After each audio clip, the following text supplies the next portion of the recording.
All right, what's up, guys? So, first off, Happy New Year. I'm gonna take a little bit of a. I hate dead air time, but I got a feeling a lot of people are gonna be busy out partying tonight. So it's gonna be one of them streams where it might be a little bit of dead air. So I intentionally just wanted to kind of stream solo tonight because yeah, just wanted to give the Camaro a good send off. So I'm just gonna burn a little bit of time here. One, it'll get us past the language barrier, burn up a little bit of, it'll give us that buffer zone, but and get a little bit of time. We got some people coming in now. Get a few more here. How's everybody doing tonight? Big plans? Going out after? I don't think we're gonna be on here long. I don't know. It's up to you guys. We'll see. We'll see where the night goes. So, okay, Camaro's done. It's in the books. I finally broke down. I'm that guy now. I'm that guy now. So I broke down, bought some Camaro gear. Oh, it's a little freaking big. I was kind of surprised. Usually all that stuff you order online, it comes in like a sausage casing where it suffocates the shit out of you. So Mary did it. I hope she's happy. I really do. Even Jim LT Rage 1 said her and her lackeys have finally killed off the Camaro. So it's all good though. It had to die. It's 8 years. I think I did the math. It's like 8 years and 6 months or something like that. But yeah, it had a good stretch. It's one of the longer runs for a generation of Camaro, but definitely by far, hands down, the best. But first off, I don't know. This woman like trolls or something. It's she jumped in here, and here's what I'll do. I'll just add this in. I'll just take me out of the equation. She did it. She posted, man, she's just not ready to retire yet. I was reading the article here, and as unfortunate as this is, I'm not gonna bash on her too too hard tonight because they pretty much took care of my light work in the freaking in the comments. But Bera, I didn't know she's been with GM for so long. I guess she's started with GM since like 1980 or something. So yeah, it's 2023. It's time to go, woman. It's either that or step down as CEO. Whichever one, I really don't care. But we'll get into it here in just a little bit after a while. It talked about in the article. Usually, they were talking about like CEOs. Typically, they'll only, I don't know who this Rubenstein guy is, but he noted that typically CEOs run a company for 3 to 4 years before moving on. Unless they're typically the founder, they started the whole deal. So, this girl started in 2014, so she's definitely had a good, she's definitely getting a little long in the tooth as far as the CEO position goes, as far as compared to everybody else. But turns out she's just getting started, man. She likes where this is going. So seems to be she's about it, man. She's about the whole. She feels like she's just getting started with this. So with the EV and everything transitioning into EV, yeah, it's gonna get interesting. It's gonna get real freaking interesting in a bad way. Let me see here. Yes. So she started in January as the CEO, January 15th of 2014. So, yes, definitely coming up on what? Almost 10 years. In about a few hours, it'll be her. Yeah. In a couple weeks, it'll be 10 years. So she's yeah. There's the man himself, yeah. In a bad way, absolutely. Camaro 6, and like I said, we're gonna build into it. I'm gonna do a slow roll. An hour goes pretty quick. So yes, I don't like where the way this company's going or the track or path that we're on. Um, Camaro, Camaro got done dirty, I think. Uh, it was just absolute, just one train wreck after the next. Mr. Burley's in the house. What's up, buddy? How you doing, man? Can't remember where I saw it, but I read that the article said that 76% of EV owners have traded back. Whoa. I'm surprised it's not like 100%. Yeah. Wow. How long ago did you see that? That's actually pretty interesting. David E. Yeah. You are amongst friends here, fella. Yeah. Yeah. Fuck them all. Yep. I was actually kind of like, I don't know, 6 months ago or whatever. I was kind of like, yeah, okay. As a commuter car, you might have heard me talk about this on other live streams, but yeah, as a commuter car, A to B, whatever, get around town, do your thing. EV would be okay. But anyway, anymore, pretty much the direction that they're going to take every lineup of every car manufacturer. These things are dirty. They're not any more cleaner than fossil fuel.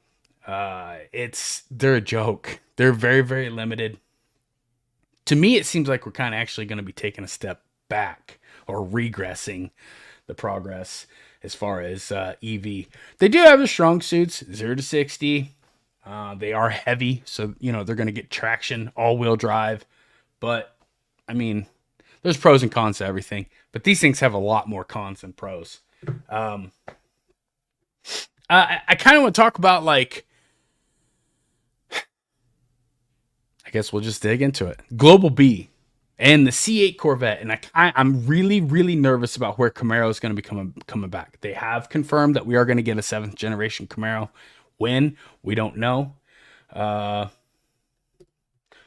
couple weeks ago, yeah. Okay, so it was pretty recent. Okay. So yeah, what I heard people making the analogy of smartphones to flip phones.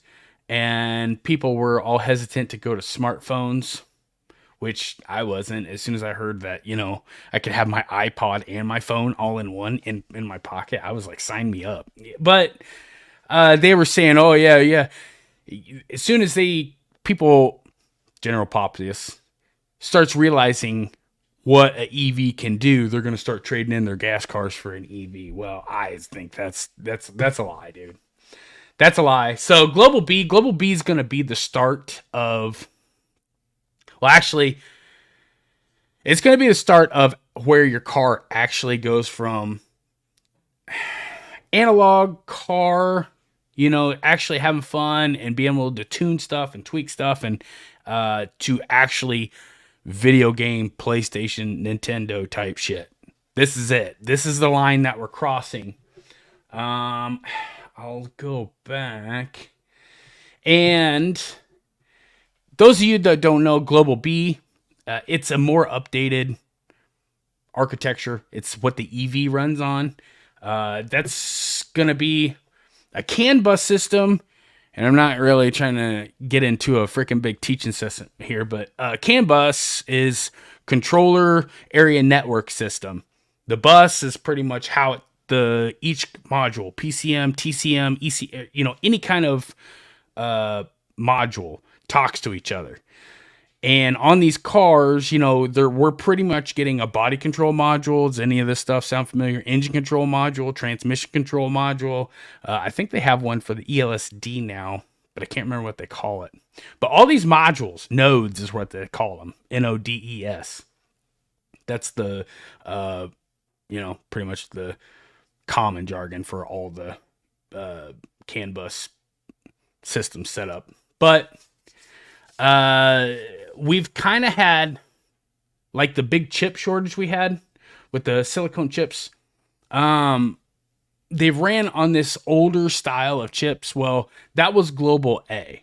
And as far as Camaro goes, and I don't know why, but Camaro seems to be the guinea pig of these new architectures, which they start with. But in 2010, we started Global A with Camaro. So that was when the Transformer movie and everything was out. Well, Camaro 6 took us to the end of Global A. And I got a feeling that's probably going to be the sweet spot. So if you have a 6th generation Camaro, hang on to it. I promise you, hang on to it. Doesn't matter when Camaro 7 comes out, even if we get a gas Camaro 7. Because we'll get to it here and just be patient with me. It's gonna get scary about what this thing can do as far as like over the air updates.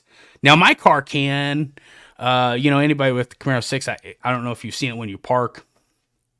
It'll say don't start the vehicle, blah blah blah. It'll come up with that little notification in the radio. But Global B is going to be where it gets scary. It's going to be, and here, as a matter of fact, I think I pulled up a list for you guys. I'm sorry here. Boom. How about that?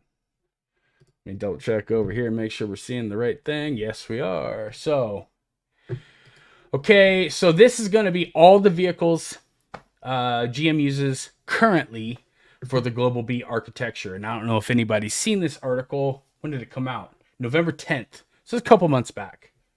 But they were so nice as to put a little package deal for us here.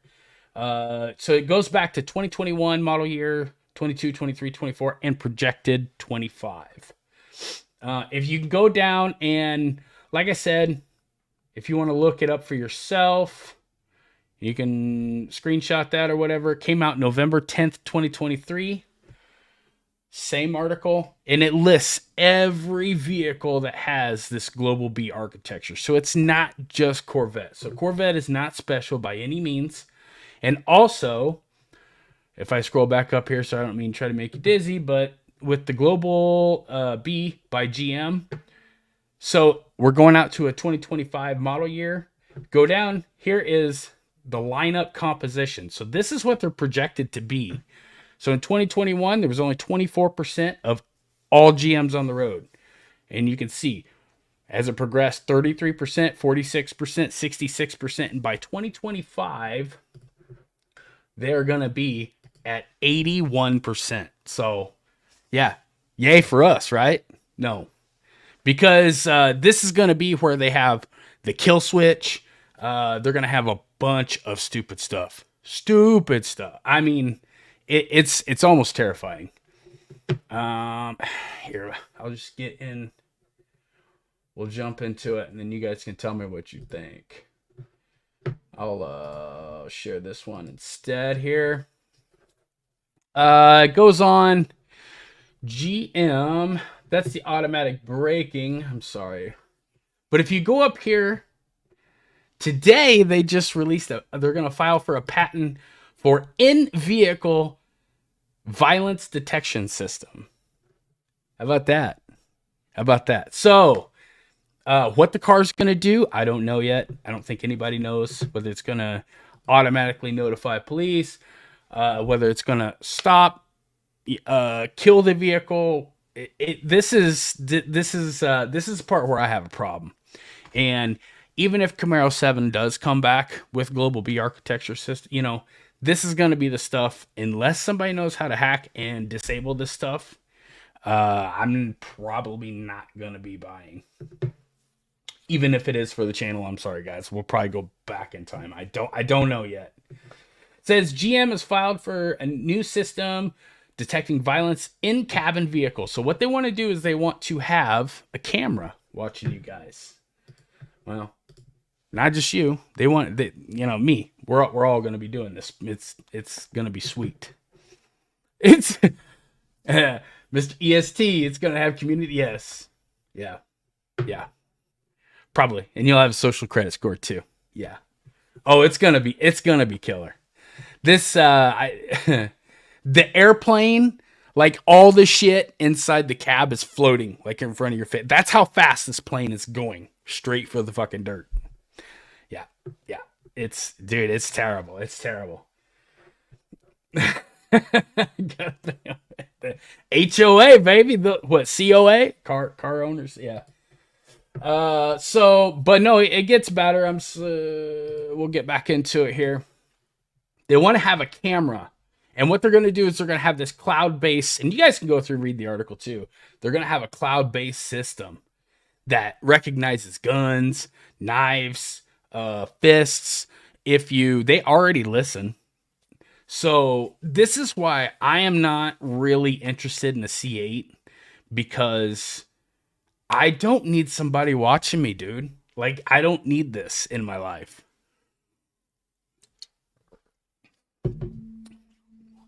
Sorry, I had to take a drink. It's much talking. Takes a toll on the old voice here.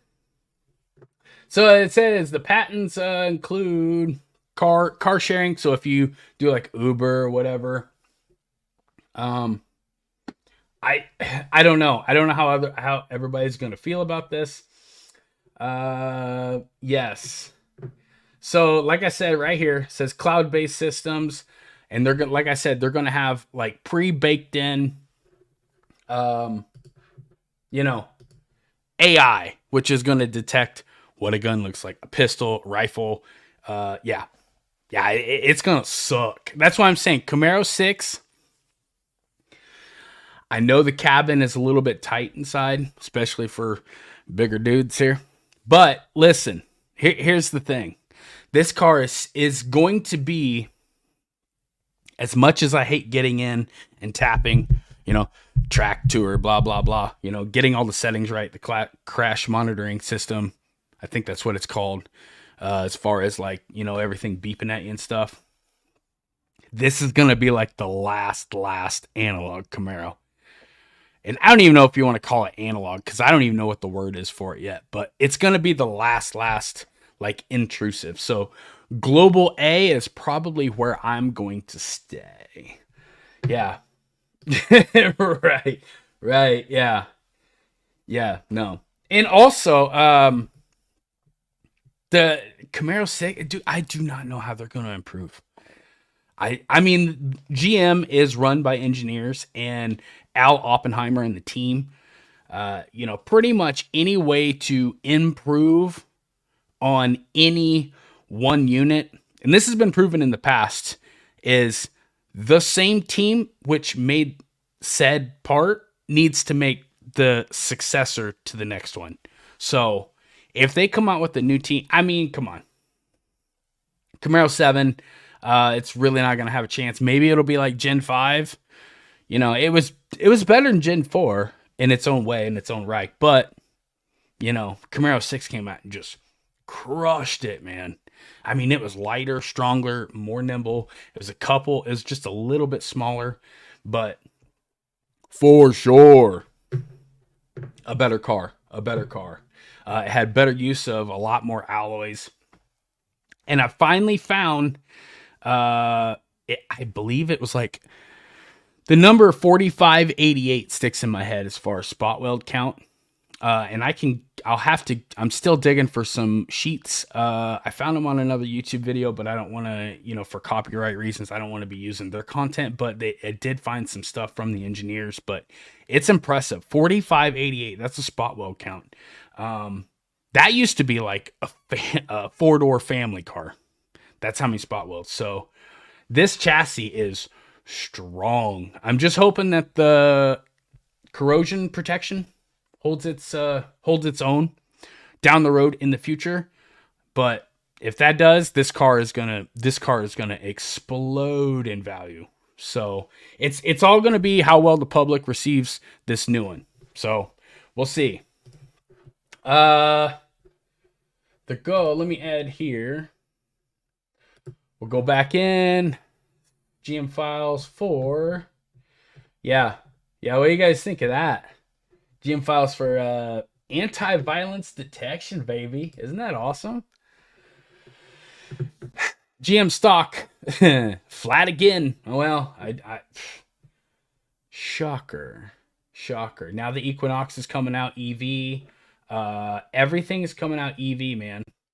So the automatic braking, there's really nothing new. Again, the same chart.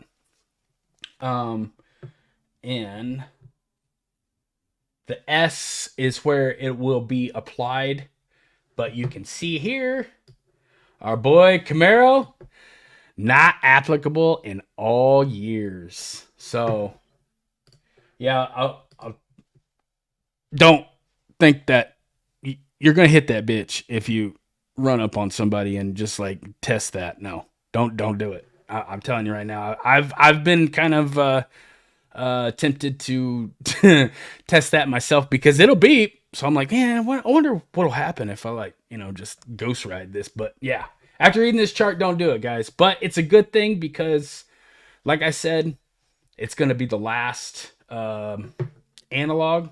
So this automatic AEB, that's what they call it, automatic emergency braking system. 2021, 78% of the whole fleet for GM. 22, it's working its way up, man. 81, 91, and then by the end of this coming year, 93%. So pretty much everything right there. S is standard. Standard. Not even going to have a freaking choice.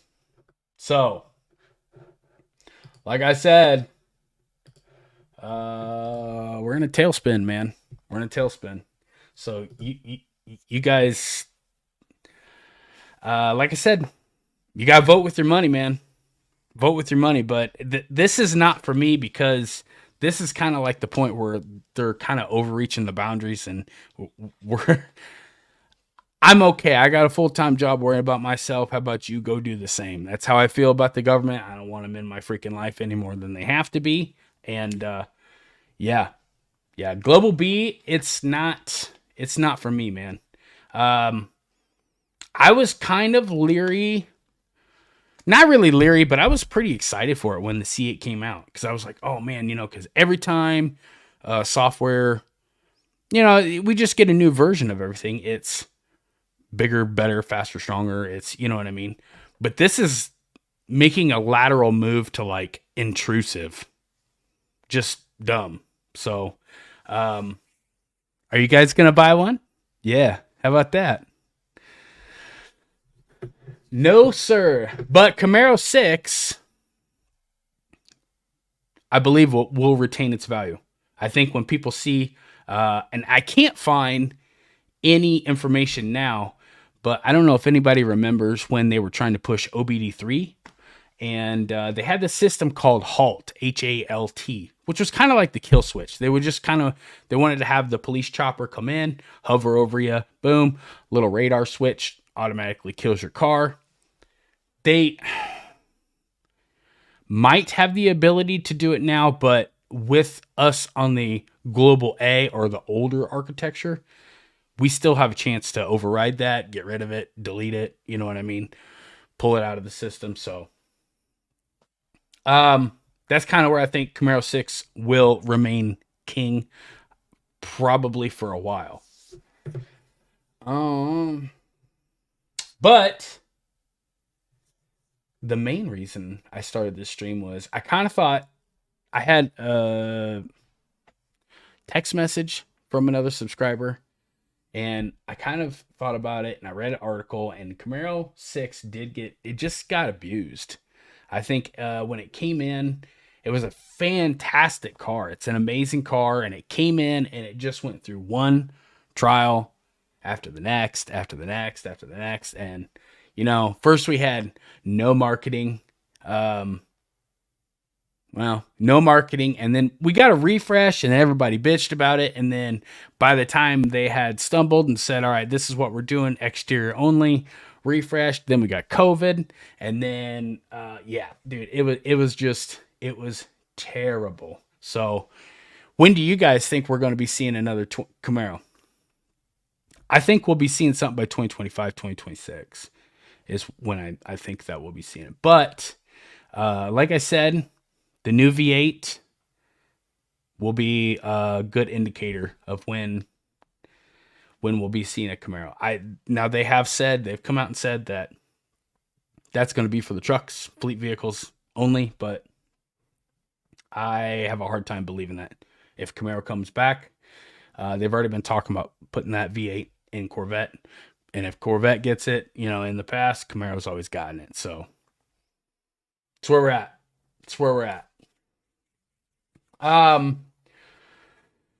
I had a comment about a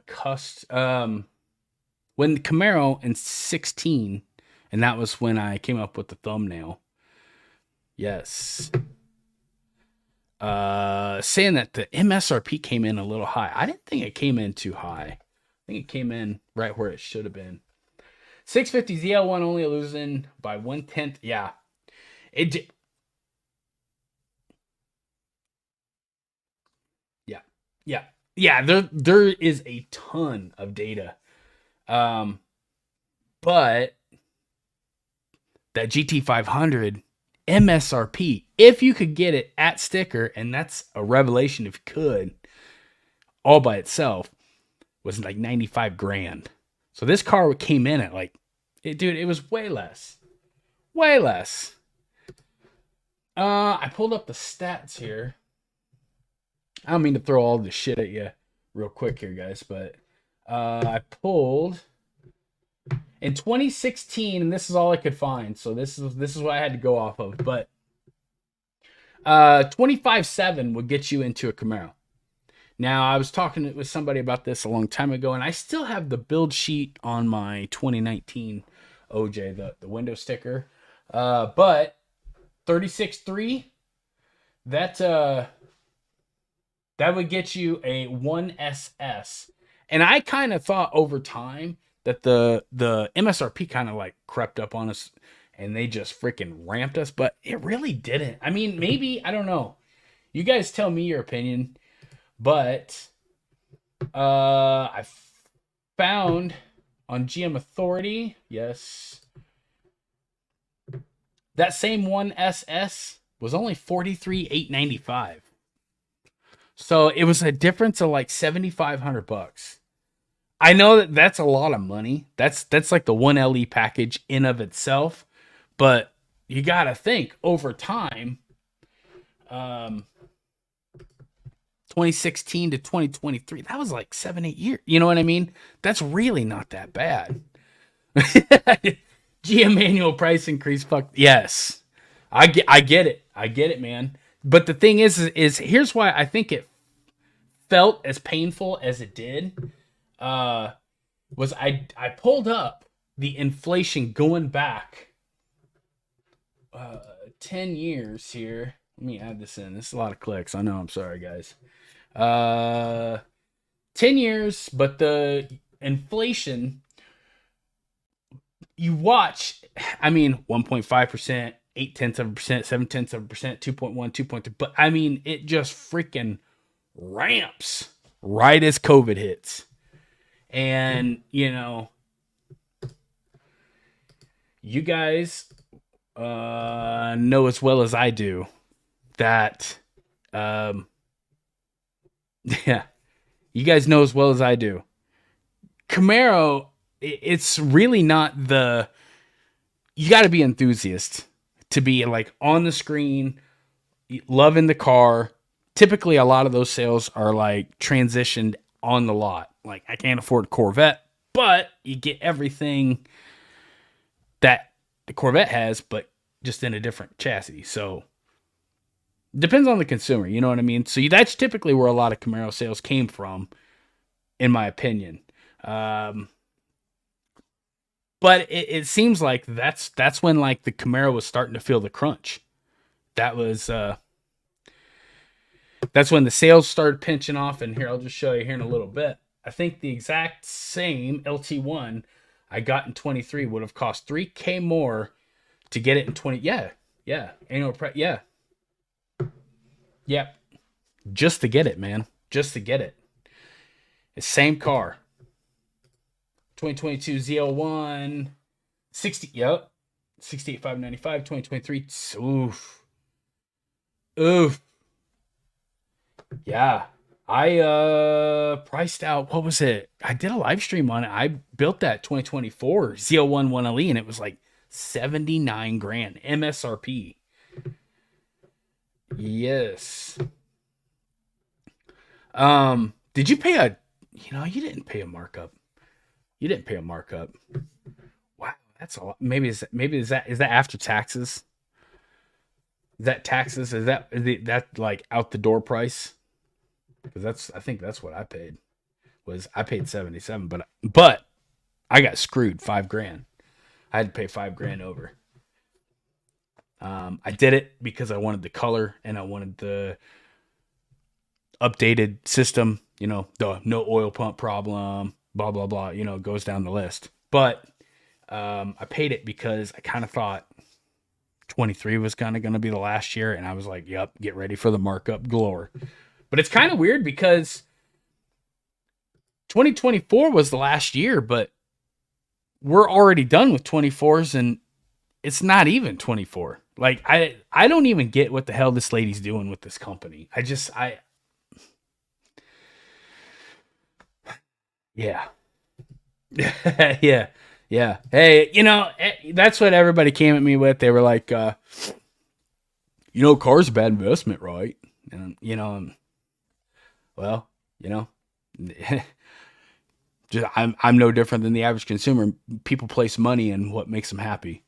If it's a house, if they host parties or whatever, they're gonna invest in their patio. They're gonna, put a pool in the back. They're gonna, people put money where they like it. So I get it. It's probably not a good return on my investment. It might be. They don't know shit, but yeah, I'm still gonna do it because it's what I love.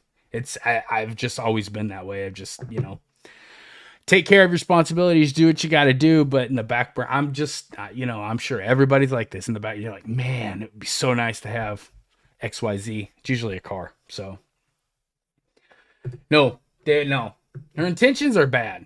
Her intentions, well, I shouldn't say they're bad. It depends on, it's all interpretation. It's in the eye of the beholder. But as far as us enthusiasts and us, if you appreciate cars and the car market the way it is currently, it's bad. It's bad news bears, bud. Yeah.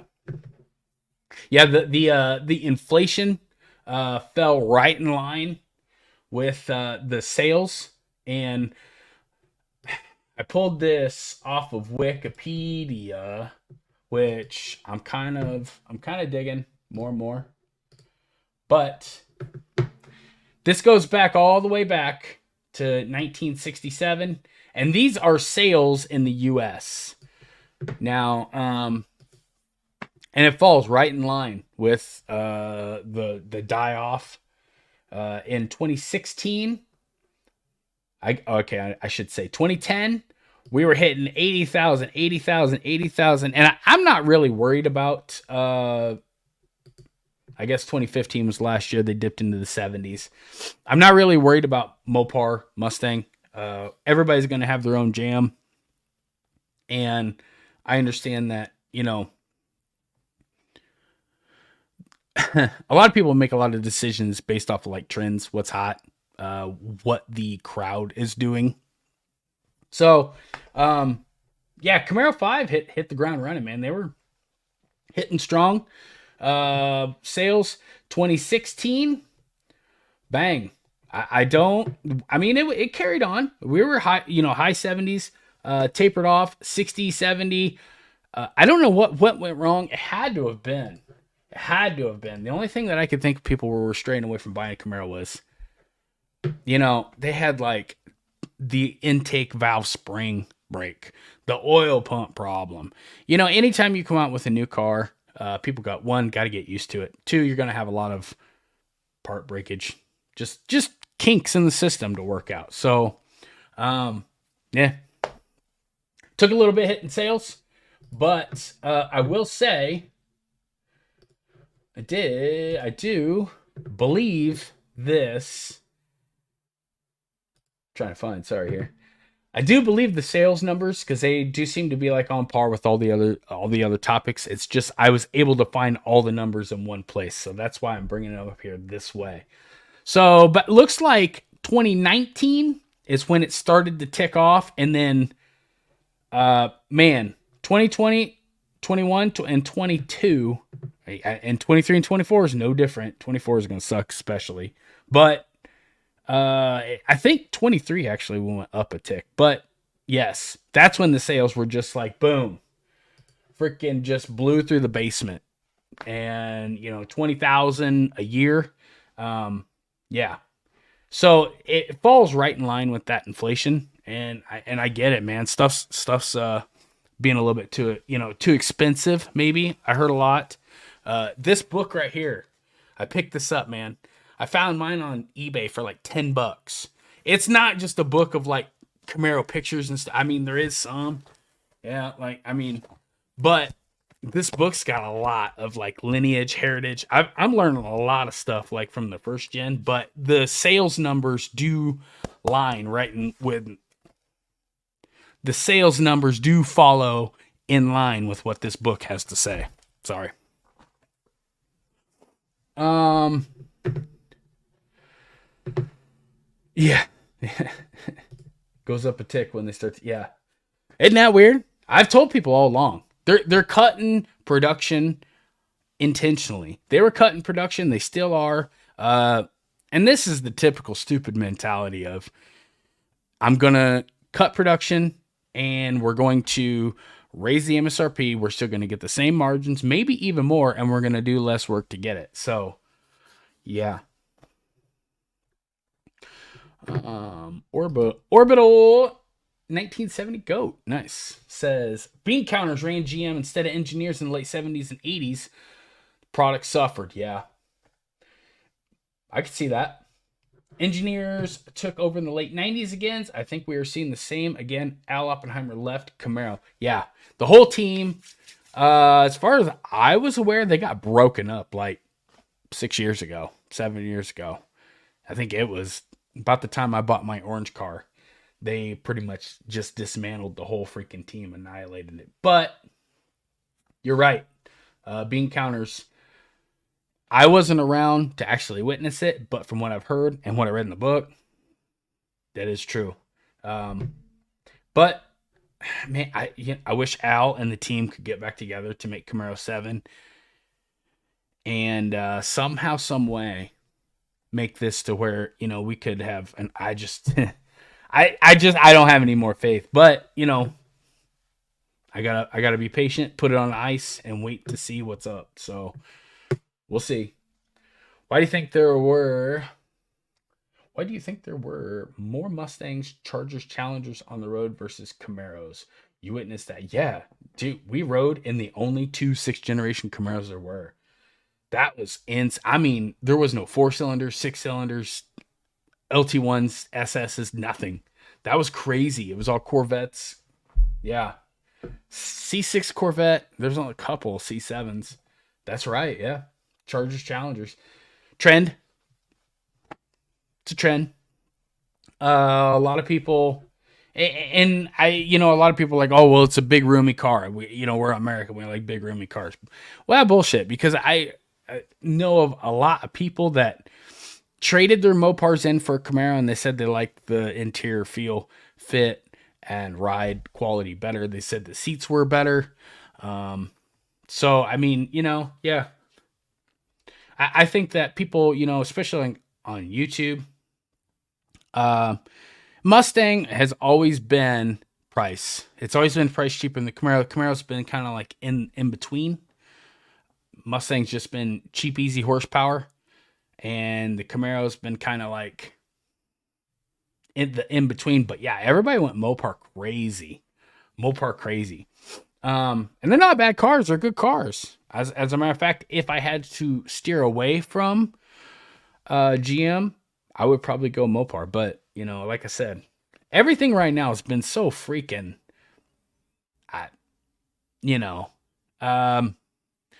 it's just like BMW with their subscription for heated seats. Like, it's getting stupid. So I might have to check out. I think it's probably a better option to go back in time. I've really been looking at the 4th gens. They're kind of I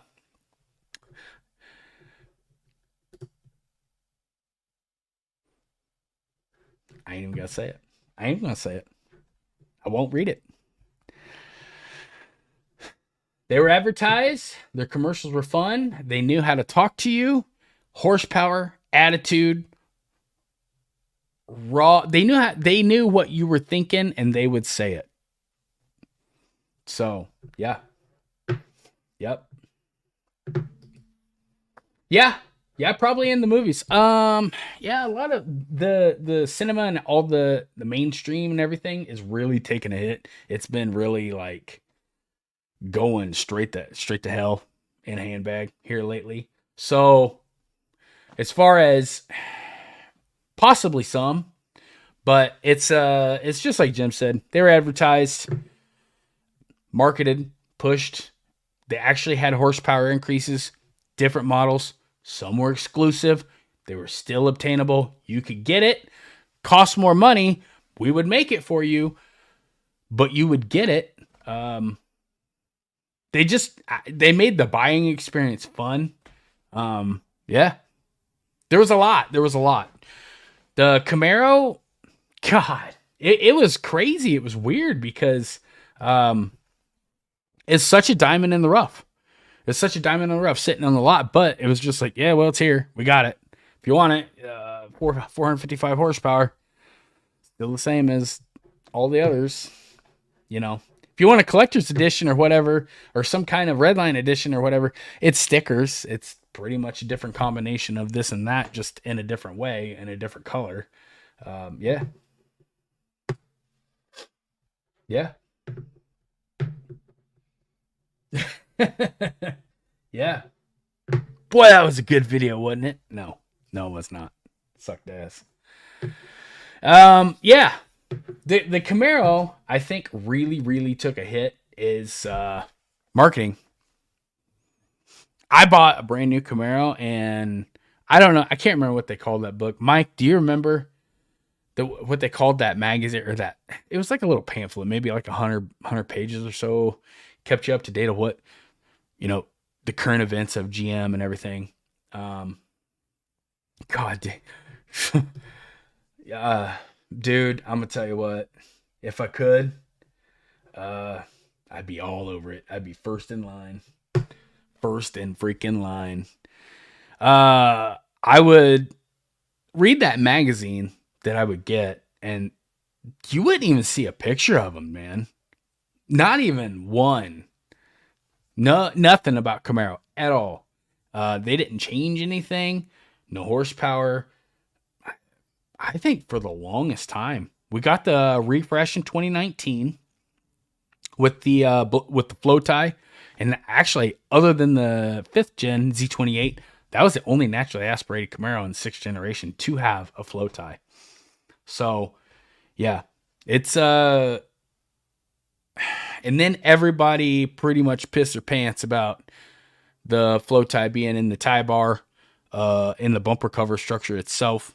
So everybody kind of put pressure on GM. They backpedaled. The next model year, 2020, that's when they put the bow tie in the grill, and they actually painted the tie bar, instead of black, it was body colored. So there was a couple little minor changes that they did for the refresh 6.3, if you will. But I, like I said, I own my 2019. I loved it. I didn't have a problem with it at all. I like all three. Yeah.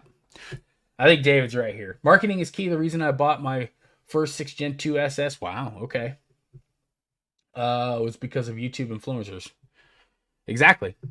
Exactly. And I've had other people on the channel saying that's our job as content creators to actually push the brand. And it's kind of difficult when you don't give the public anything. Like, you didn't see any kind of media presence of Camaro other than in NASCAR. We didn't have anything, man. No horsepower increase.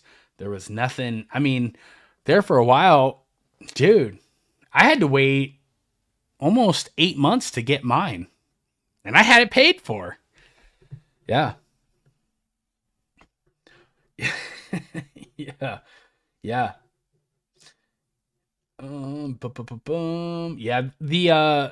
The marketing, really, I mean, I'm kind of wondering how far that could have took the car. I don't know. But I also wanted to think that, do you guys think that if they created a right-hand drive I did a poll on this like a month ago, a few weeks ago, right hand drive, and actually took this car across the pond. Do you think that would have helped sales and helped save the Camaro? Or do you think the simple fact of it's on the global A architecture and they can't micromanage and just like hover over you and watch your every move and control shit and try to, drive a wedge in there, that might have, persuaded them to like cut this car off? Because if that's the case, I don't even know why they even messed around with the 2024 model year then for like 90 days. It's absolutely insane. I don't even understand. No, it's not. It's longer than 90 days, wasn't it? August, June, yeah, but 3 or 4 months. So, I don't know. Something's weird. It's weird. Maybe we'll never know. But it's done now. It's in the books. It's cooked. So, yeah, that's what it is. I don't know. The global B architecture makes me weird. Kind of weirds me out as far as like hopping onto that. I can't just sign on to it. But I have had some other people from Australia. There's some other. It's crazy, like the amount of people that watch this channel from how many other different countries. It's really cool. And if you're watching and if you see this, thank you. I appreciate you guys. You're the best, because they will typically give you some like real detailed long messages, kind of weighing in on their comment, and it's really awesome to hear somebody else's opinion from across the pond. So, but they were very optimistic that if the Camaro had a right-hand drive variant, that they would be driving one themselves, because I can't remember the guy's name and I'm sorry, but I had a subscriber in Australia say that they would import the car. So the cost of the car would cost more because, it's kind of an exotic at that point to them. It's not, but it is. It's weird because they have Holden over there, and but it would cost a little. They would have to pay more to get the car. The MSRP would be more. They'd have to pay more to get the car there. They'd have to pay to get it through customs, and then by the time they get it through customs, just like our DOT laws here, they would have to pay a company, I think it was like $30,000 or $40,000, and the exchange rate is, it is what it is. I'm not sure as far as like the US dollar, but he says like $30,000 or $40,000 on top of all that crap to get a right-hand drive Camaro. So he said there were very, very few in Australia running around, but they were an awesome car and they were kicking ass at the track and yada, yada, yada, and so on and so forth. But I truly think that if they would, just like Corvette with the C8, I think that if they had made a right-hand drive variant, I think we'd be having a very, very different conversation right now. Very, very different conversation. Orbital 1970 Goat says, I think they hurt Camaro a lot by not trying to compete. Yeah. Something. You could even just tune a little bit. You could just add a couple parts, an intake, a bigger throttle body, something, dude. Something. And advertise it, and people would have latched on to that more. And I think even through tough times like COVID, because I got my car in my orange one in 2019. Yeah, you could get ZL1s for like 61 grand. 61 grand. And they were giving rebates. I mean, thousands off. Thousands at the time. I'm sure everybody here remembers it. So, but 2020, we were getting stimulus checks. Didn't know about the crash that was about to come. And I mean, you can see it. What was that? March of 2020, about that time. And here, I'll just add it to the stream. You can see, boom, it's right there. Right in front of your eyes. 2021 went from 2020 was 1.4%. That was when we were still getting stimulus checks and everybody was having a big party. And then 2021, boom, they just ramped Ramp the price up. I mean, even my groceries right now, I'm paying fuck 40-50% more just because nobody can explain. Um, yeah, freaking crazy. But yes, if they would have just gave it 10 horsepower, 5 horsepower, just like Dodge, they went from 707 to 717.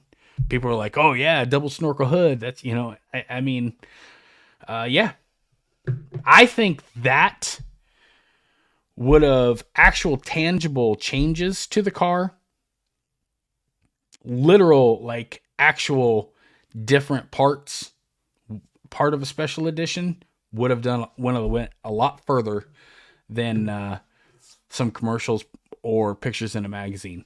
But we didn't get any of it, so it was pretty much up to content creators to do everything, pull the whole freaking wagon. Um, yeah. No, David E was right. Yeah, there's no room for Camaro to increase the power because the team was dismantled years ago, which sucks. Yes, and I think it was like 6 years ago, so it was pretty much on autopilot, just ghost riding off into the horizon after that. Yeah, it's terrible. So, but let me read here. Mr. Jim says, but they would have been willing to build cars to support right-hand drive demand. Yeah, yeah. I mean, that's what they're doing with C8. That's what they're doing with C8. And guess what? It will boost those car sales tremendously. Like I said, I'm just nervous. Way back when I did a live stream about putting my ZL1 up for sale as far as going to a C8. So damn happy I didn't now. So happy. Mike says, especially for the ZL1, you can have a car with 650 horse, but can handle up to 1,000. Yeah, the transmission. I'm not sure about what the 10-speed can handle. The rear diff, 1,450 foot-pounds for the ELSD. Come on. I mean, this car was so. I mean, the axles. The axles will break. I can't remember what power level. The clutch, if you have a stick, I know the clutch goes about 800, 850 wheel, which is about 1,000 horsepower at the crank. Other than that, man, these cars, wow, they're strong. The LT1, there's as long as you get the 2019 and up, they're great motors. Handle all the beating that you can throw at them. 450. If you leave them at OE power levels, I change the oil and put gas in it, and you're good, man. That motor was so freaking tough. So tough. I know that the LT1, the pistons are your weak point there. Pistons and rods, but mainly the pistons. The pistons start cracking about 600 wheel. Yeah, about 600. And other than that, man, even those cars, they're freaking crazy. I was talking to Mike. I'm sorry, dude. I can't remember his last name. With Too High PSI. And yes, they were telling me about the test mule that they had for their SS. And oh my God, they were getting 700 wheel out of it, trying to push that port injection system. The car just took it. And yeah. I think they're very, very underrated too, because, they say 455, but then a lot of these cars are coming out, and they're putting them on the dyno and they're getting almost 400 wheels. So yeah. Let me see here. David E says, probably had big plans before Al left. Yeah. Yeah, I mean, it's typical with any big, billion-dollar corporation like that. It's, they're looking like 10, 15, 20 years down the road. So for sure saw this coming. For sure. I think that maybe Global B came on faster than what, they outgrew Global A so fast, or maybe faster than anticipated. Yeah. I just saw LT5 and I clicked. Sorry. That's how that works. I'd say you're right, Dave. An LT5 couldn't have been a hard upgrade. No, and they refiled for the patent in 22, I think it was. Yeah, so they carried the patent over to instead that we all thought for the final year in 2024 it was going to get an LT5 in the Z011LE. Yeah, and it could have been done. It could have been done because there's Magnuson 2650s going in all the time, and the port injection would have solved so many problems. If you want a workaround for port injection, I would say get meth. Put meth on there. Because meth, the water mixture to methanol, you get a steam cleaning effect, which is pretty much, it's just like the freaking effect that the port injection would give you. So you guys want to work around, get meth, put meth on it. Yes, you can put meth on a naturally aspirated engine. Be a cheap, easy way. I think if you buy an alky kit, they're like $800. They're a real bitch to put in, but yeah, about $800. Yeah. What else do we have here? I just made a couple bullet points. My phone here, blah blah blah. The best point, yeah. We'll save it for last. Oh, okay, yeah. I did also a poll. Do you guys think that did it help or hurt that Camaro had available a 4-cylinder and a 6-cylinder? Because it was just like the same problem with Mopar's bitching about, and Mustang too. They were bitching about it's too easy to take a $30,000 car and make it look like a $60,000 or $70,000 car. And also, do you think that I'm also questioning whether people really take it as serious and respect it as much if you have a lower rental trim available. I think that 4-cylinder came out. I'd have to look at the thumbnail again, actually, to be honest with you, but I think that 4-cylinder had like 300 horsepower or something. It was crazy. It was actually pretty respectable. The V6 was about the same as well. I think the V6 even got a 1LE package. So very, very underrated cars. But I can't help but think, with all those options available, do you think that maybe that helped hurt the credentials as far as like people taking the Camaro seriously? I'm not sure. So, I'm also wondering if the simple fact of it had a 4-cylinder or 6-cylinder in it, did they get into the wrong hands? I don't know. Probably not. I'm probably just kind of just fucking beat up a little bit because the car is gone, and I really, really do have a bad feeling as far as what's coming down the pipeline. But like I said, we'll see what happens. We'll see what happens in the future. They still got Cadillac CT5 coming, gas, and it seems to be like Mr. Orbital. I'd say people would typically buy the V6 or 4. Yeah, more practical. Yeah, that's what I was saying. It usually falls into the non-enthusiast hands, and yeah. But the 6th gen was not that practical, visible out of the trunk. No. People also didn't like the high belt line, like the doors, the way how high the doors sat, because you can't hang your arm out the window. If you do, you look all weird. It feels weird. Your arm starts to go to sleep. There was a few things. The trunk opening sucked. It's really, really small, but the actual capacity wasn't bad. It was just a weird car. Like I did a video on this, like, 3 years ago or something, but all those problems you could have had figured out whether you could live with it on the car lot and you didn't have to drive it 1 mile, which was pretty nice. The visibility, just drive it. You get used to it. it's about like anything else, about like driving an SUV or a bigger truck or whatever. You get freaking used to whatever. It's really not that hard to get acclimated to the car. But I couldn't help in the back of my mind, uh, you know, would it have helped? Because Camaro was such the perfect, you know, I understand when Pontiac died off, Trans Am, it went as well, or Firebird.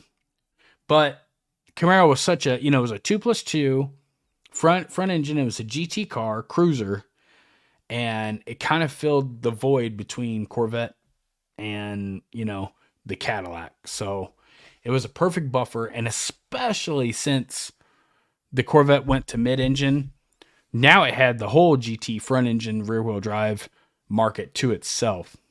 And yeah. Oh, you got a Gen 5. You kept the Gen 5. That's awesome. A Dahlia 2013. So beat the hell out of it. Yeah.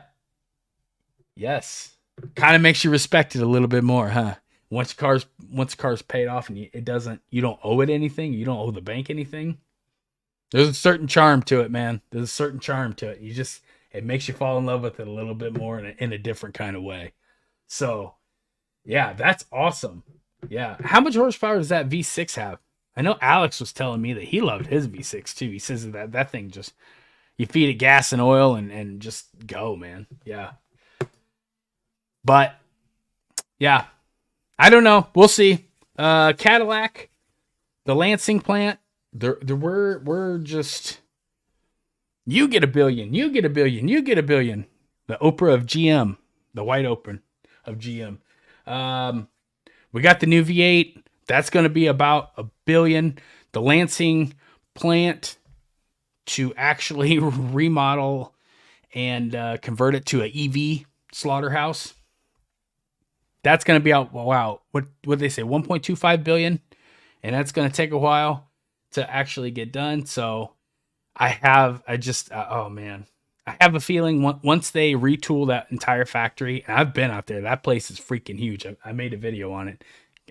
Check my channel out. It is massive. It's a sight to behold. If you grow up there, if you live there, you just see it every day. It's like, just it's like a freaking meat packing plant or whatever. But, yeah, it was amazing. It was amazing to see. I think because the security guard that came out and stopped us was like, yeah, he was giving us the lowdown of like the history and the lineage behind the building and everything. It's just sad to see Karen Motors to be gutting that place. Holy shit, 336. Dang, bud. Because I know the LS3 was like 425 or something like that for that generation. That's pretty freaking good. Except for the sound. Throw a turbo on it, dude, and freaking let it rip. Oh, 323. Oh, yeah. How dare you be that far off? Mr. Lowe, David Lowe says, looking at 24, 1LT, 38,500, 3LT, 44, oof, SS, 46. I like the 6 for every day. Every video of a V8 sounds like I'd get tired of the loud pipes. 73, not 33. Probably so. And I'm going to be honest with you. The V8 chugs it. Even though it's direct injected, if you're not disciplined, I guess is the good word to use for it. If you're not disciplined enough to keep your foot out of it, that it's got I think of the tank on it's like 19.2. It goes fast. So, but it is what it is. It's awesome. It's an awesome car. I don't think you can go wrong because every channel that I've been watching, because I've been trying to intentionally seek out other channels with V6s or 4-cylinders, they love them. So it's not like any of them are blowing up or causing catastrophic, failures or whatever. But that's what I love about GM current day today.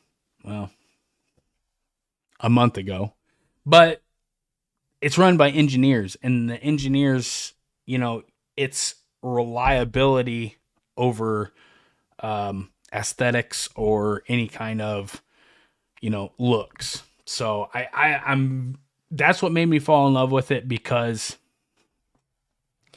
they would beef up the transmission, beef up the rear end, but give you plastic entry plates, which I'm cool with. That's fine. Those little plastic pieces, they're like 20, 30, 40, 50, maybe $100 to replace. That other crap, the big stuff, the big ticket items, big Brembo brakes, the LSD or ELSD, I'm sorry, magnetic ride, the Recaro seats. That was pretty much the big ticket item of the big ticket items of the 1LE package, but that was $7,000, man. Seven. If you were to individually buy all that, I don't even know if they were probably giving that to you at their cost. So yeah, yes. Skydog, what's up, buddy? Skydog's got a nice black ZL1 too. They even offered a manual. Yeah, yes, and all the way up. 3 pedals, 2 pedals. I honestly, genuinely believe that Camaro 6 was like the ultimate car. If you could deal with the in-cabin space and like the functionality stuff of it, visibility, getting in and out of the trunk, blah blah blah. Yes, yes, I think it's the ultimate car, and it's just it blows my freaking mind why they would discontinue it, especially so soon. But we should be happy that they gave us a 24 model year. It was just the last few couple cars to run out. It's just, down the road, we're gonna have that many more cars to pick from. So yeah. I said I had a 1LS before I got my dirty daily. What? A 1L 6th gen or 5th? 6th gen or 5th? I've been curious about the 5th gen. But, I'd have to find one at a deal. I'd have to really? Okay. So it looks like Mr. Rage is very experienced in the 5th gen circa of Camaros. Yeah. Let me see here. What else? I had a few other topics I want to talk about. Let's see here. The right-hand drive. The fact of... Do you guys think it was genuinely better than a C7 Corvette? Oh, I believe it, bud. C7 Corvette, there's a lot of hype, and that's the big speed bump online as far as the hype goes. The C7 Corvette, I know 2015, 2016 when the LT4 came out, they didn't have any air flow through the front of the car. They were there weren't enough vents and everything to get that much, you know what I mean? That amount of volume of air that it needed. Also, they had the shorter cooling bricks in the supercharger, so they went to the bigger supercharger lid with the bigger bricks inside, which allowed more coolant. Still wasn't enough, but now the more I understand why or how the supercharger size, the 1.7, how they went from a 1.9 down to a 1.7, it all has to do with like the power band. The supercharger in of itself has own power bands, and I'm kind of learning more about this, but they call them power islands, and it's a good way to take like a three-dimensional. I'm having a hard time, man. 3-dimensional graph, and they make it 2-dimensional. So it kind of gives you like, if you're looking at it's like a thermal spot, and it looks like an island in a body of water. So it seems to be that staying a roots blower, because from what I'm learning, the roots blower come on a lot harder, and they're a lot easier to maintain. Yes, they do heat up faster, but with the twin screw, like on the Hellcat, you have a male and a female side. One's bigger than the other, so you're going to have different rotor speeds. There's a lot of math that goes into calculating those rotor speeds, and you're limited to whichever one is spinning faster, because that blower, the TVS, that twist in there, like the 160 degree helical twist, you're limited to that. So it depends on, that's why the Hellcats always got a bigger blower, because they needed it, because they needed all the extra volume inside to keep up, because they're limited to those rotor speeds. So with the Roots, the left rotor and the right rotor are the same size. So you're able to like get a 50-50, so they can spin at the same time. So you're only limited to how the power comes on, or whatever that power band looks like within that supercharger. And if you go back to like when I did that video, as far as like when I had it on the dyno at see you later. Oh, see you, Jim. Thanks for hanging out, bud. I mean, but as far as like when I was on the dyno, you could go back and read the, man, it's January and I got a crotch rocket passing past my place. That's awesome. Actually, I like that. That shit makes me smile. But the rotors, the power island, they come on a lot faster, a lot harder. It seems to be the way those TVS are, the way smaller displacement. So ZL1's a 4,000 pound car. That's why they went to a smaller size blower. So yes, the power comes on like that. You can go back to that dyno video of which we were at Paragon. You just watch that green line. Just the torque just spikes right away. But yeah, you can. That's the reason that we got a smaller blower on the ZL1, but it does exhaust faster. So that's what I'm recommending to everybody. The meth is amazing. It's the more and more I learn about it, the better and better, the happier and happier I am that I have it now. So just get meth. It'll take that your IATs down. You'll pick the power right back up. It's like a big shot of nitrous, and yeah, you'd be that's, man, he's getting on that thing. I love it. But that's gonna be the key as far as the difference between the ZL1 and the ZL6. ZL1, we never had that. So in 2017, when they came out with the wet sump LT4 with the taller supercharger lid, we didn't have that problem. Plus, you got the big ass grill on the car, so we didn't have any airflow problems. But it seems to be that there's a lot of shit talking online with the Z06 guys. They're their egos are getting a little bit bruised because the Camaro was actually faster. OE stock for stock setup around a couple tracks. I think Willow Springs was one. Catch cans. What do you want to know? What do you want to know? Catch cans are pretty much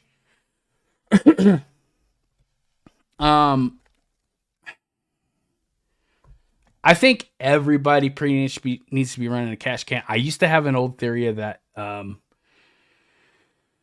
you only needed a catch can if you were running a supercharger, if you were running boost, because there's a lot of like crankcase pressure. Sorry, throat's getting a little dry.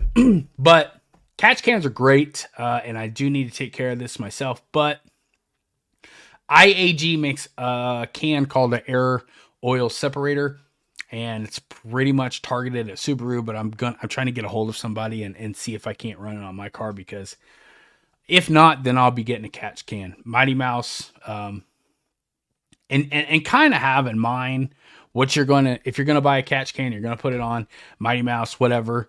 LME, actually, I think it's LME or LMP. I can't remember. There's a lot of LM, LMR, LME, LMP. But I believe they're in Delaware. They make their own, and they're actually really nice. They're really, really nice, and they have a huge vent on them. I can't remember the dude's name that owns that shop, but he's really got the ZL1, the Alpha chassis, the entire platform figured out. He does an amazing job. They actually have the fastest bolt-on LT4 in the planet currently right now. So Catch cans are great. These as catch cans are pretty much, they're for when the crank comes through and sloshes through the oil. And our engines are wet sump system. Whatever splashes lands, the residual hits the wall, slides back down, and it gets recirculated through the system and gets picked up by the oil pump. But the simple fact is, you do have, on a molecular level, you have oil in the air inside the crankcase. And when it gets carried throughout the crankcase up to the top of the motor, it ends up every which way. And there's also the catch can serves as like a vent pressure release. It's kind of like a focal point to just pretty much vent all that air, the positive pressures inside the crankcase. So pretty much the LT4, I really haven't heard about it on the LT1, but LT4, the front crank seal likes to blow out on those things. So, and a catch can will solve that. Catch can will keep all the vapor oil out of the top of the motor inside the intake. It'll start to puddle up. It'll start getting places that it doesn't need to be. And yeah, a catch can prevent all the, it'll catch all that. But no, it won't void your warranty. No, as a matter of fact, it just plugs in line. You just plug, it's right in front of right where the front timing seal is. But yeah, you just unplug and then boom, the thing just click in line. Mighty Mouse sells them. They're very, very good. Very, very good.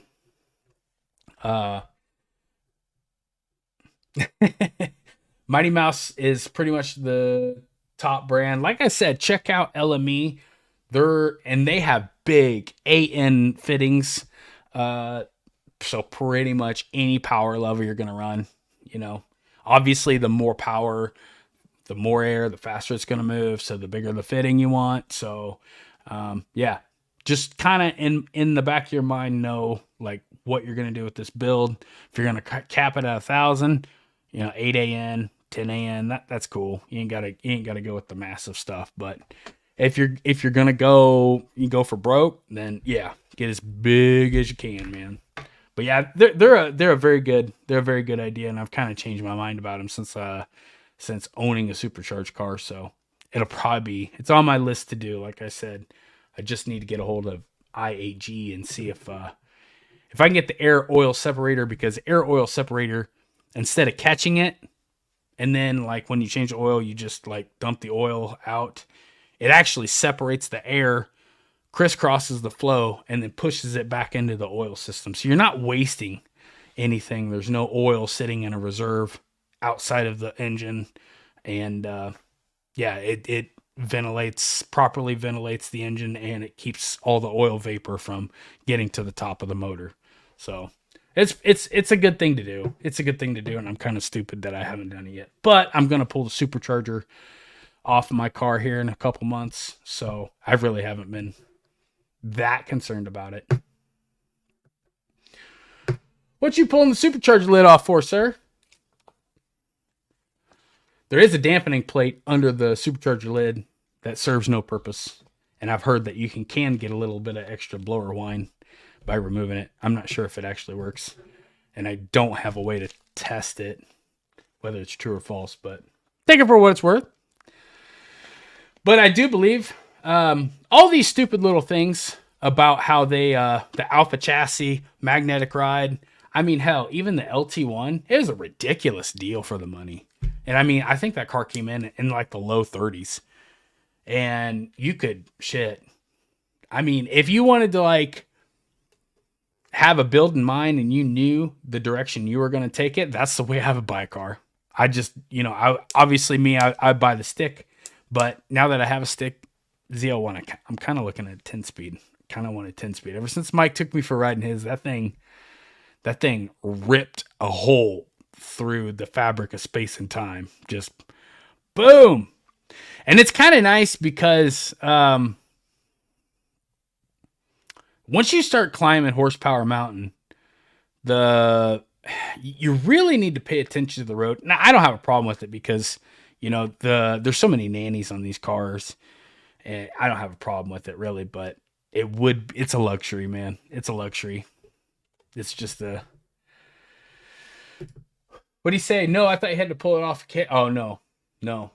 It's not a bad idea though. It's really not a bad idea because a lot of the vapor, there is a big valley there where it catches under the supercharger lid, and oil will out of the vapor.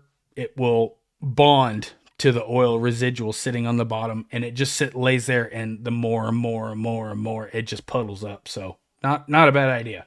Not a bad idea. Is anybody out partying? Is anybody drinking? Is anybody sharing ice cold water here with me, or what's everybody playing tonight? I guess a better question is my ZL1. Do you think the power level is fine where it's at? Should we take it? Should we take it to the moon? Should we see what its full potential is, or should I? I'm kind of seeing a dip in the market right now, and I was wondering if it would be a good idea to maybe bring another car onto the channel. Yeah. Scott, yeah. Having a beer too. Making some tunes. That's all right, buddy. I feel you. I'm past that shit, man. I have done all that. What's my favorite aftermarket suppliers? For what, sir? Oh shit, buddy. Dude, I hope it goes quick for you, man. I hope you're at the finish line. Just finished up pounding. What, man? I like this picture better than the other one. So yeah, your little icon there's a lot.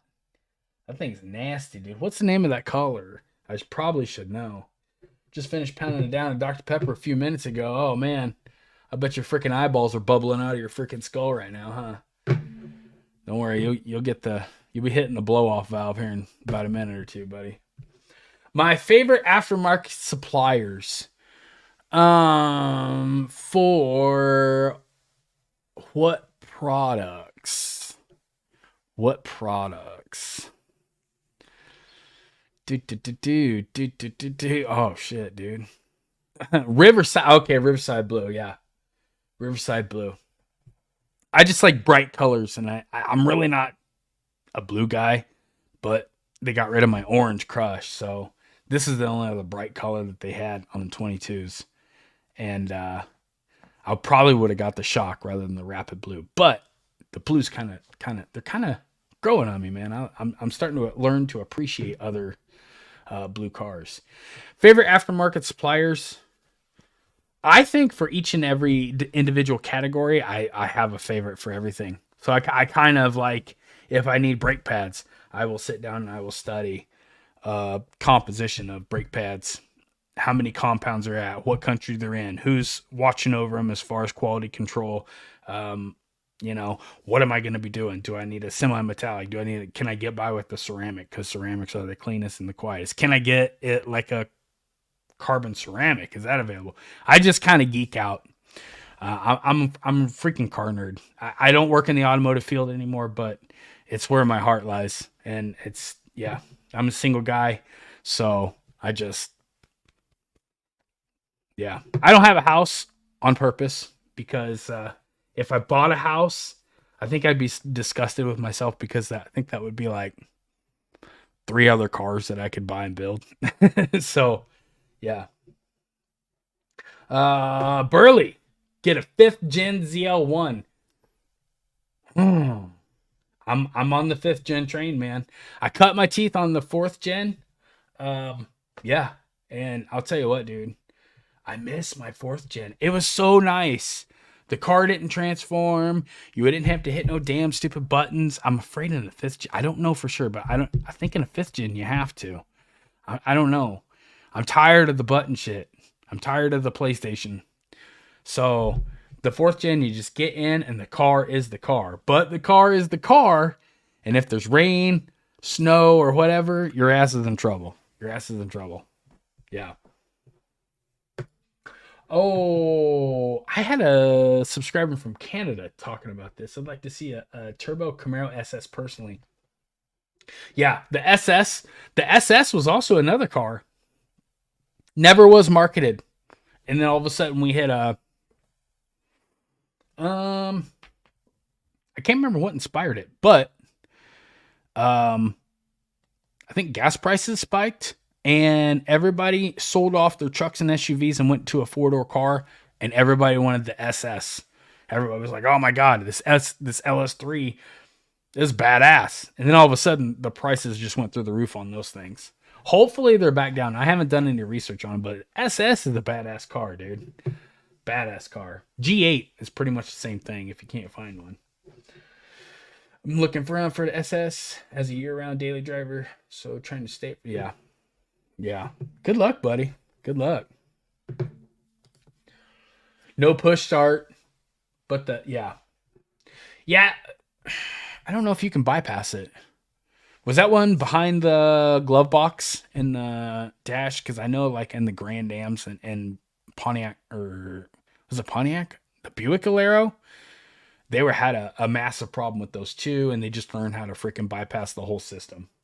I think even in those keys with the little transponder chip, I think those were like falling out or something, and they had big security issues. You're right. You're right. But damn, dude, I miss just getting in. You just hit the key, fires up, let a little oil circulate, and dude, no track mode, no freaking competition mode, no wet, dry, snow, track, blah, blah. None of that. It was just, you didn't have any rev match. You didn't have any of that stupid crap. It was just get in and, do the car, man. Thank you, sir. Happy New Year, sir. Tell the family I said hey. And yes, we'll see you on the next stream, buddy. Agreed. The SS treated much like the GTO. Yeah, GTO was another one. Perfect example. Yeah, seemed like every car Chevy puts in. Can't help but to notice some patterns, right? Yes. Yep. You get put in NASCAR, that's a death sentence right there, fucker. Yep. You're done. It's over. Your days are numbered. No, the GTO was sick, and it had a following as well. Yeah. I don't know. I saw something up here, an IROC. I'd like to do a LS swapped IROC. I really would with the LS3. I didn't like the third gens because you just couldn't find a stick. But the split port, I believe that's what it was, the Crossfire or split port or something like that. The injection system, I heard they sucked. And they came with the 305 anyways. Yeah. Yeah, it's insane. It's insane. And that's what the dude from Australia was telling me is like, if Camaro would have made a right-hand drive, it would have slashed the price by like 45 grand. Yeah, because, by the time you pay an aftermarket company to swap all the stuff, all the parts, make it DOT legal, then you have to get it inspected, and then, I think the Camaro numbers, or the Camaro sales, even distributed across the globe, it would have dramatically made a difference in this car. Because it seems like it's the guinea pig. They put it out front, and if it sells good and everybody likes it, then, they'll sell it until they figure out a different path to go, and then they kill it and kill it off. But I'm afraid that if it doesn't actually sell and take off this next time, then it's going to be like the Viper. Done. Mr. Pigpen, I'm also torn, saving, trying to find a 65 GTO. Shit. You're in a warm climate then, aren't you? Yeah, man, I tell you what, if you can find one and pay cash for it, I would jump on it. Because I got a feeling the carbureted stuff's going to hit its second wind. And it's the value of that stuff is going to go crazy. Crazy. Until they see that the pattern of people are just not wanting this EV. And who knows? Maybe the stuff will sell. Oh, shit. You're brave. That's what that is. You're brave. 65 GTO in the snow, man, and a stick. Oh my god, yeah. I don't know. I don't know, buddy. It'd be badass to have though. Your money would be safe if you can get it. If you can get it decent enough, your money would be safe as far as that. But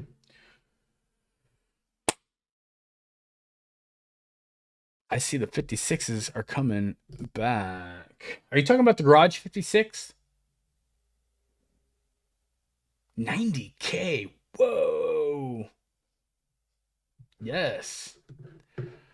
Oh, you wouldn't drive in the winter. Yeah, it's pretty smart. It's pretty smart. You ain't gonna get very far at all. Yeah, even with the old trick of sandbags in the back, it been there. It really don't. It's not all it's hyped up to be there, buddy. Some days you're better just to call in sick. Well, fellas, anything you guys want to touch on? I I feel like I've aired all my grievances about the Camaro 6. I feel like it could have had a better shot. Um, Wrap things up. COVID, no marketing, no power bumps, no additions, no help, no advertisements. Let's see here. What else? No right hand drive. Pretty much they killed the team and let the car just ghost ride off into the sunset. So kind of shot themselves in the foot. I think the car did amazing for having those 8 hurdles to actually go through with the inflation, people trying to pay for shit, dealer markups, everything. I think the car stood the test of time. I think in the future, it is going to stand the test of time. It's going to hold its value. But other than that, don't forget to like the video, guys. Subscribe. Thanks for hanging out with me, guys. I hope you guys are having an awesome New Year's Eve. I can't wait to see you guys in 2024. Be safe. Don't be doing any dumb shit. If you do, take pictures. Other than that, I'll see you guys later. Have a good night.